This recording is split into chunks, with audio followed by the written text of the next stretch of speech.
even broader cities. Yes. All right, stay with us. We're getting more news now coming in from the US. A federal judge has blocked President Donald Trump's executive order aimed at ending birthright citizenship, calling it blatantly unconstitutional. Judge John Coughenour, Ronald Reagan appointee, has issued a temporary restraining order after an emergency request from Washington state and 3 other Democratic-led states. These states argue that the executive order violates the 14th Amendment, which guarantees citizenship to children born on US soil. The judge criticized the legal reasoning behind the order, questioning the lawyers who argued its constitutionality.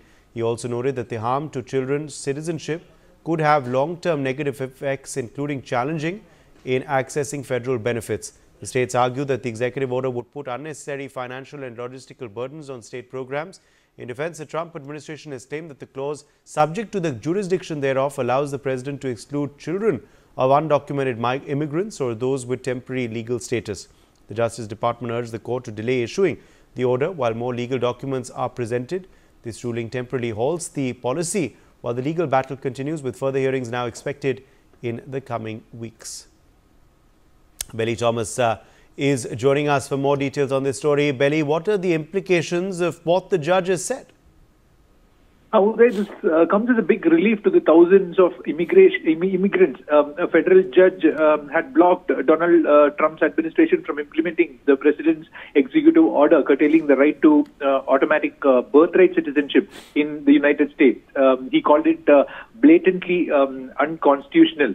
So, Seattle-based U.S. District Judge John Coughenour, appointed by the Republican former President Ronald Reagan, has issued a temporary restraining order at the request of 4 Democratic-led states, Washington, Arizona, Illinois, and Oregon. And this decision blocked the enforcement of an order signed by Trump on Monday, his first day in the office, marking the first lethal challenge in the hardline immigration policies central to the Trump's second term. So now, meanwhile, Donald Trump said that he would be challenging the ruling.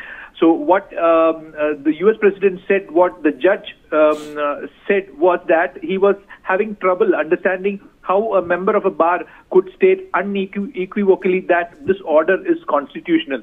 So the judge told a U.S. Justice Department lawyer defending the Absolutely. Belly, stay with us. Sanjeev Srivastava, international affairs expert, also is joining us now live. Sanjeev Srivastava, what do you make of these roadblocks which have already been set in place, it seems, for Donald Trump's, one of the first orders that he issued as president?